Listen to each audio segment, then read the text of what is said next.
அனைவருக்கும் வணக்கம். Welcome to free ICT tutorials Tamil.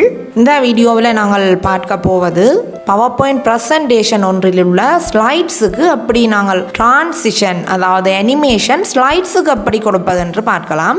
Slide show வியூவில் விடைக்குள்ள ஒரு ஸ்லைடில் இருந்து அடுத்த ஸ்லைடுக்கு மூவ் பண்ணிக்குள்ள வர அனிமேஷன் அதை எப்படி உருவாக்கி கொள்ளலாம், எப்படி மாற்றிக்கொள்ளலாம் என்பதை பற்றி பார்க்கலாம்.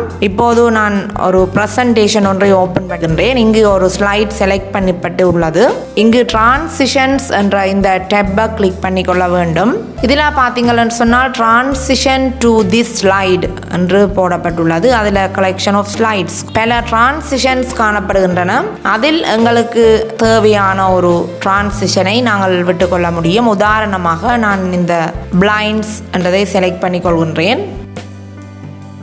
சாதாரணமாக குறித்த ஒரு ஸ்லைட் செலக்ட் பண்ணி இருக்கும்போது டிரான்சிஷனை வழங்கினால் அந்த செலக்ட் பண்ணின ஸ்லைடுக்கு மட்டும்தான் அந்த டிரான்சிஷன் வழங்கப்படும். எல்லா ஸ்லைட்ஸுக்குமே டிரான்சிஷன் தேவை என்று சொன்னால் நாங்கள் இதில் அப்ளை டு ஆல் என்பதனை கிளிக் பண்ணிக்கொள்ள வேண்டும். அதனை கிளிக் பண்ணுவதன் மூலமாக இந்த பவர்பாயிண்ட் ப்ரெசன்டேஷனில் இருக்கின்ற அத்தனை ஸ்லைட்ஸுக்கும் இந்த டிரான்சிஷன் வழங்கப்படும். ஸ்லைட் ஷோ வியூவில் பார்க்கும்போது தான் அந்த டிரான்சிஷன் எங்களுக்கு தென்படும். நான் இப்போது ஸ்லைட் ஷோ வியூவை கிளிக் பண்ணிக்கொள்கின்றேன்.